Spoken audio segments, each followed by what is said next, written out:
Some bikes look perfect in the showroom, until a year later, when owners realize they made a costly mistake. Today, we're counting down the machines riders regret buying after just 12 months on the road. Watch until the end, because the last one might be sitting in your garage right now, and you'll want to know why before your next ride ends up in a tragedy. Number 7. Harley-Davidson Sportster Iron 883. Among riders chasing the essence of a stripped-down American cruiser, few machines have been as iconic as the Iron 883. Its low-slung frame, narrow stance, and blacked-out finishes call back to an era when motorcycles were raw, simple, and unapologetic. It is the kind of bike that turns heads when idling outside a diner and offers a straightforward, no-nonsense presence on city streets. Yet for all its curb appeal, many owners find the reality of living with it day in and day out to be less romantic than they had imagined. For riders chasing a blend of raw character and timeless road presence, the 883 cubic centimeter air-cooled Evolution Vi Twin stands ready with roughly 49 horsepower and about 53 pound-feet of torque, delivering a steady, deliberate surge that invites long, unhurried rides. Single-disc brakes, front and rear, with an optional anti-lock braking system, inspire confidence in varied conditions. A conventional telescopic fork pairs with dual coil-over shocks for consistent comfort, while wet weight measures 565 pounds. With a seat height of 29.9 inches and a starting price of $11,999, it remains one of the most accessible entries into the Harley fold. Many first-time Harley owners embrace the Iron's mechanical character, enjoying the shake of the engine and the responsive throttle in urban environments.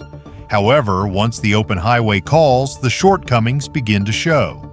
The gearing and engine output leave little room for spirited passing at higher speeds, and riders often describe the performance as adequate but uninspiring on longer trips.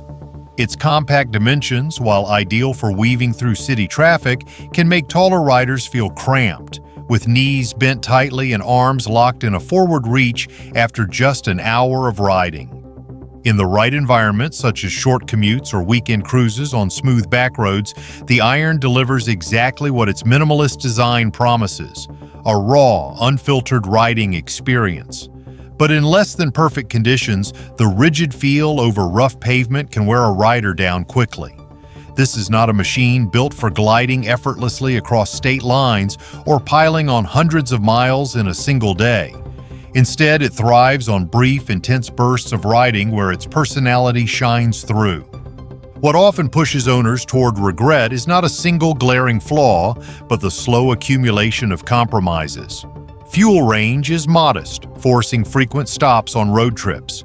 Limited storage options and the lack of wind protection can make practical use a challenge.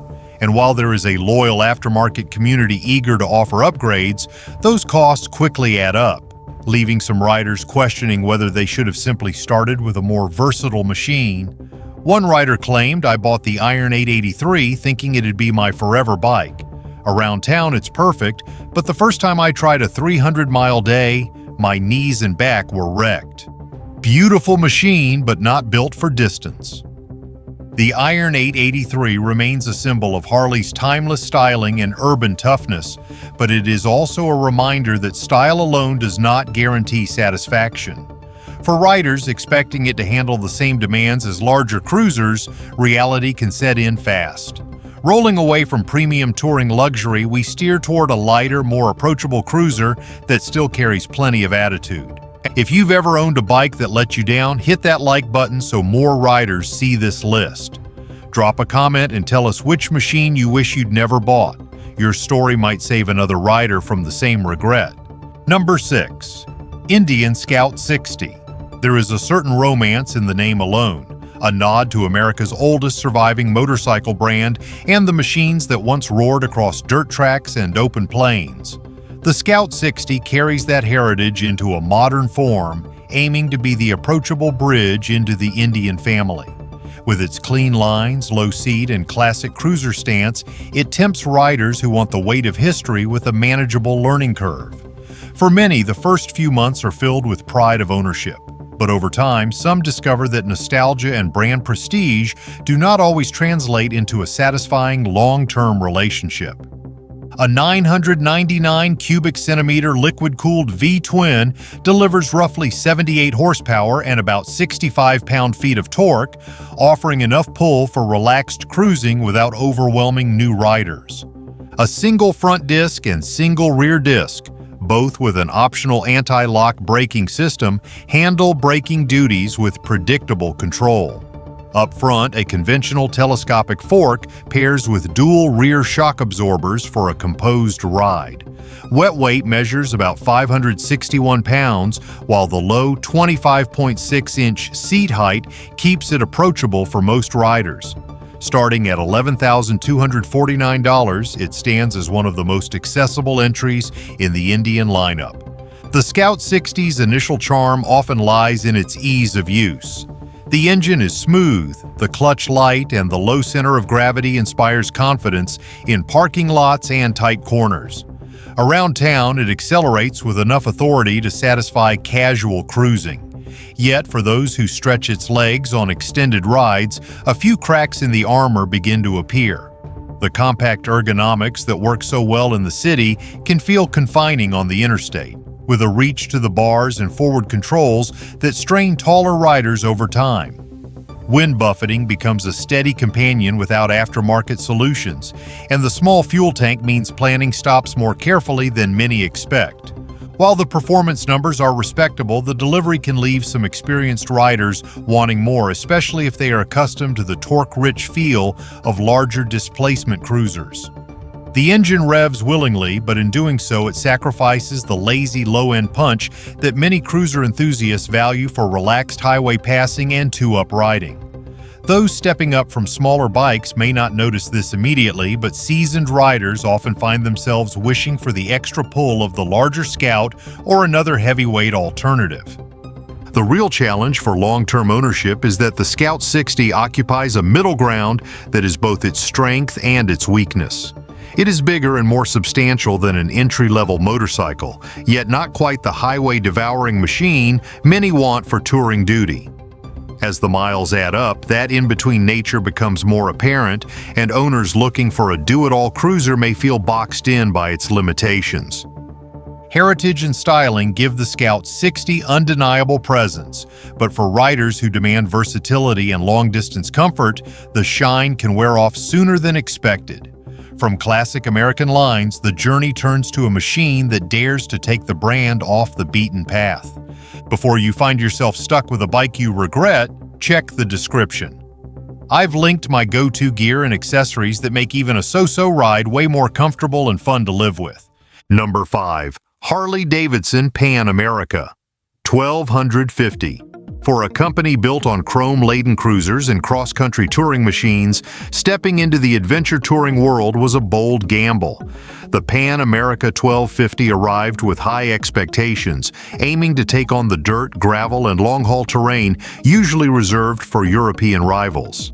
Its tall stance, aggressive styling, and advanced electronics signaled a new chapter for Harley, one that promised capability far beyond Main Street. Early rides impressed with versatility and power, but for a significant number of owners, the first year revealed that ambition and real-world durability are not always aligned. At its core, a 1,250 cubic centimeter liquid-cooled Revolution Max V-twin produces roughly 150 horsepower and about 94 pound-feet of torque, offering a blend of highway speed and trail strength. Dual front discs with radially mounted calipers and a single rear disc work with a standard anti-lock braking system for reliable control. Semi-active suspension with electronic preload adjustment and adaptive ride height tailors, the stance to rider and load. Wet weight is around 561 pounds, seat height adjusts between 31.1 and 34.1 inches, and the starting price is $19,999. Owners often praise the way the Pan America feels planted on smooth highways and capable on gravel stretches. The adaptive ride height system in particular earns attention for lowering the bike at stops, making it more approachable for shorter riders without sacrificing ground clearance in motion. However, the technology that makes it so appealing also becomes a source of frustration. Reports of software errors affecting the suspension, ride modes failing to engage, and instrument displays freezing mid-ride are more than a minor inconvenience for a machine designed for remote exploration. Losing access to ride data or suspension control hundreds of miles from home turns a planned adventure into an exercise in caution. Heat management has also been a sticking point. The tightly packaged engine produces a steady blast of warmth that becomes uncomfortable in slow traffic or technical off-road sections, particularly in warmer climates. While this is not unusual for large displacement adventure bikes, riders who expected all-day comfort have been caught off guard. In addition, the tall center of gravity, though manageable in open spaces, can feel top-heavy when maneuvering fully loaded at low speeds, adding stress to stop-and-go situations or uneven ground. For those committed to the adventure touring lifestyle, aftermarket solutions exist for wind protection, luggage capacity, and engine heat, but these add cost and complexity to an already premium purchase. And while Harley's dealer network is extensive in the United States, not all service departments have deep experience with diagnosing and repairing the Pan America's unique electronics, leading to extended wait times for some owners. One rider stated, "I loved the power, loved the features. Then my ride mode froze halfway into a trip in Utah, and I limped home in one setting. Gorgeous bike, but the tech gremlins wore me out." The Pan America 1250 remains a statement of intent from Harley, proving the brand can build more than cruisers. Yet for riders seeking bulletproof reliability and minimal downtime, its combination of cutting-edge features and first-generation teething pains can turn excitement into hesitation. Leaving the adventure segment behind, the spotlight shifts to a mid-weight cruiser with a very different kind of appeal. Number 4. Kawasaki Vulcan S. Every so often, a motorcycle is built with the intention of being all things to all riders. The Vulcan S is one such machine, pitched as a cruiser that could adapt to nearly anyone thanks to its adjustable ergonomics and approachable nature. The styling borrows just enough from traditional cruiser lines to fit in at the local bike night, while its mechanical heart comes from Kawasaki's proven middleweight sport platform. For a first-time owner or someone wanting a lighter, more nimble alternative to a heavyweight cruiser, it seems to promise the best of both worlds. Yet for many, the reality is that it feels more like a halfway step than a final destination. Under its sleek frame, a 649 cubic centimeter liquid-cooled parallel twin delivers about 61 horsepower and 46 pound-feet of torque. A single front disc and rear disc, each with optional anti-lock braking, provide stopping control. The setup pairs a telescopic fork with a single offset rear shock offering adjustable preload.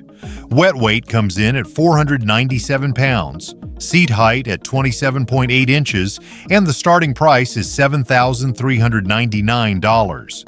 The Vulcan S earns genuine praise for its ErgoFit system, which allows the foot pegs, seat, and handlebars to be adjusted to better match the rider's body dimensions. This level of flexibility is unusual in the cruiser segment and can make the difference between feeling cramped and feeling at home in the saddle. Around town, the engine's smooth, predictable power delivery makes for an easygoing ride, and its lighter weight compared to traditional cruisers helps build confidence in parking lots and tight maneuvers. However, the very qualities that make it a friendly beginner bike can start to feel limiting for riders who cover longer distances or seek stronger performance.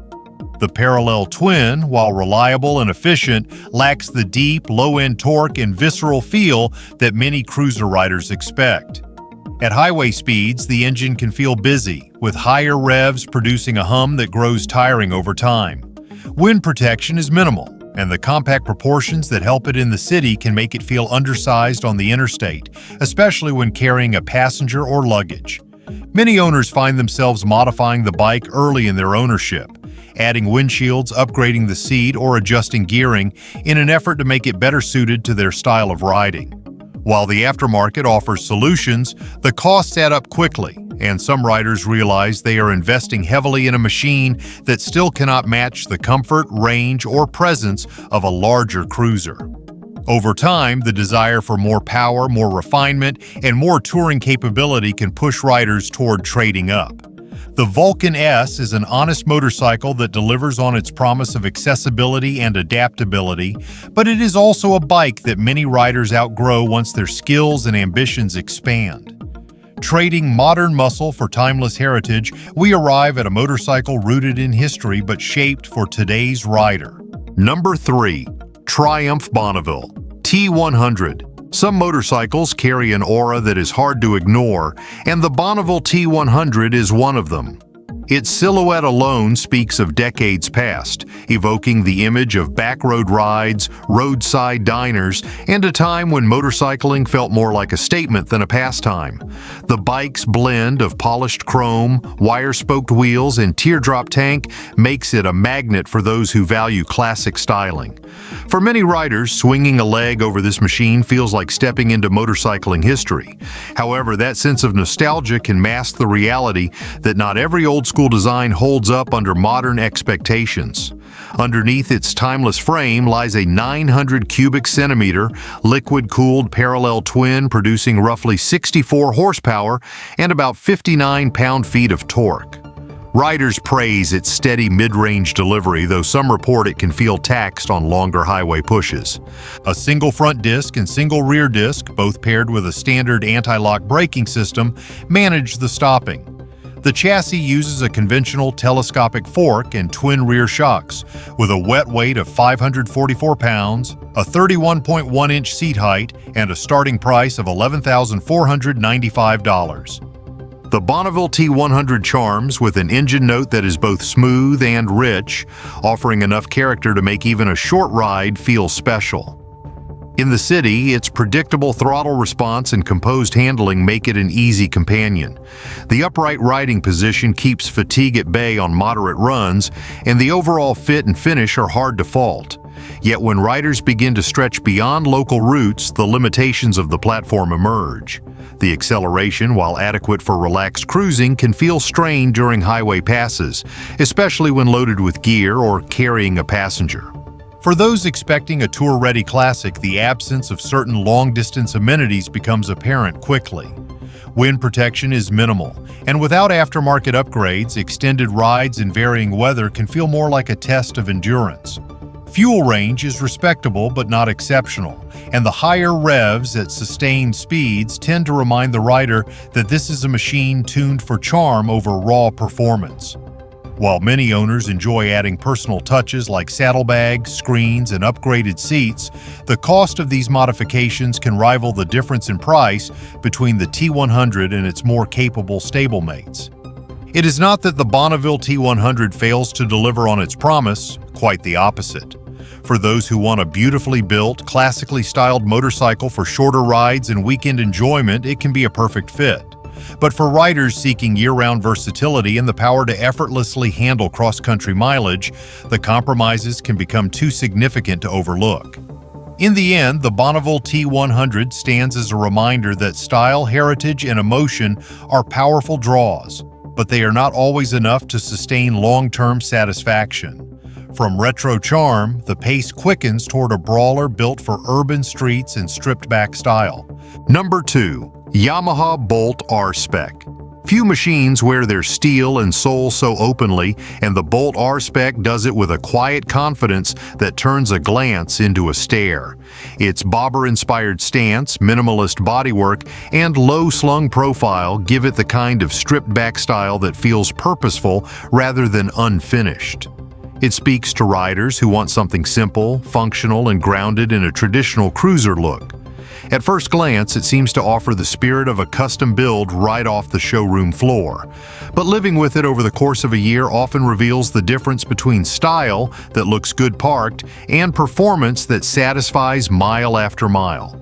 The Bolt RSpec carries a 942 cubic centimeter air-cooled V-twin producing about 53 horsepower and 59 pound-feet of torque. Riders enjoy its strong low-end pull, though highway overtakes require extra effort. Stopping comes from single front and rear discs with optional anti-lock braking. A telescopic fork and dual rear shocks with piggyback reservoirs handle the ride. At 545 pounds wet and a 27.2-inch seat height, it feels planted. Starting price is $8,899. In its element on short urban rides, the Bolt RSpec delivers a steady, unhurried power curve that works well for relaxed cruising. The compact size makes it easy to maneuver in traffic or slide into tight parking spaces, while the low seat height inspires confidence for riders of all sizes. The styling is a clear draw, clean lines, minimal chrome, and just enough custom flair to make it feel unique among factory cruisers. On those warm summer evenings rolling down quiet streets, it can feel like the perfect machine for the moment. Yet the cracks start to appear when the riding day gets longer. The upright seating position that feels balanced at low speed can start to feel rigid after an hour or more, and the narrow profile, while stylish, leaves little room to shift and stretch. The engine's output is fine for city runs and back roads, but out on the highway it demands more downshifts than some riders expect, especially when trying to overtake. There is also a noticeable buzz through the pegs and bars at higher speeds that some find fatiguing over time.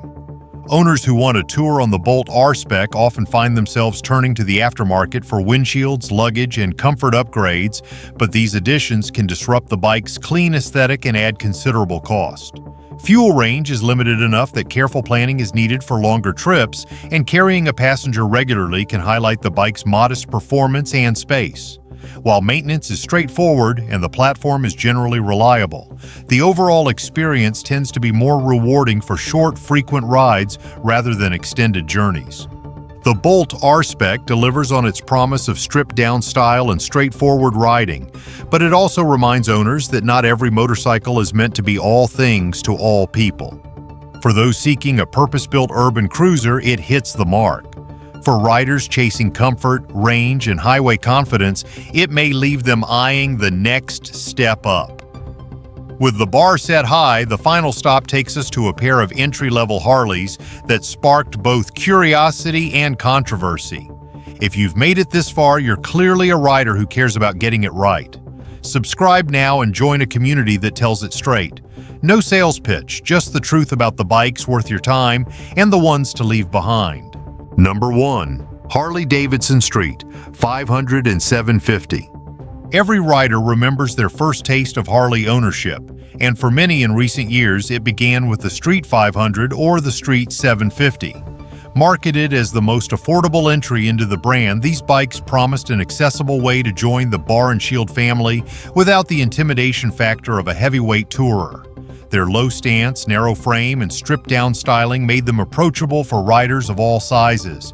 At the showroom, they seemed like a straightforward gateway to the Harley lifestyle.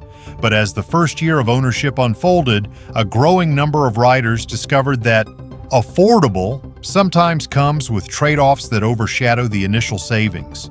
The Street 500 and Street 750 were Harley's attempt to draw in new riders with an approachable price and manageable size. The Street 500 carries a 494 cubic centimeter liquid-cooled V-twin, producing 34 horsepower, while the Street 750 steps up to a 749 cubic centimeter version with 53 horsepower. Torque comes in at 32 and 44 pound-feet, though some riders report the pull feels thin at mid-range and requires downshifts on the highway. Braking is provided by single discs front and rear, with optional anti-lock braking system. A conventional telescopic fork and twin rear shocks keep the ride predictable. Wet weights are 497 and 517 pounds, paired with a 28-inch seat height. Prices start at $7,149 and $7,799. For new riders, the appeal is obvious. The low seat height inspires confidence at stops, the narrow profile makes it easy to weave through traffic, and the clutch and throttle are forgiving for those still building skills. Around town, the bikes are nimble enough to handle urban congestion, and their lighter weight compared to larger Harleys reduces the intimidation factor for shorter or smaller riders. The styling nods to Harley's urban custom aesthetic, which is enough to make a new owner feel like they are part of the club from day one. However, many discover that the ownership experience changes when the rides get longer and the expectations grow. The engines, while adequate for city commuting, feel strained at sustained highway speeds. particularly when loaded with luggage or carrying a passenger. Vibrations creep in as the revs rise, and overtaking on the interstate often requires planning and a generous run-up. The overall refinement is not on par with the rest of the Harley lineup, and some owners have reported inconsistent build quality, including rattling panels, rough paint finishes, and premature wear on controls.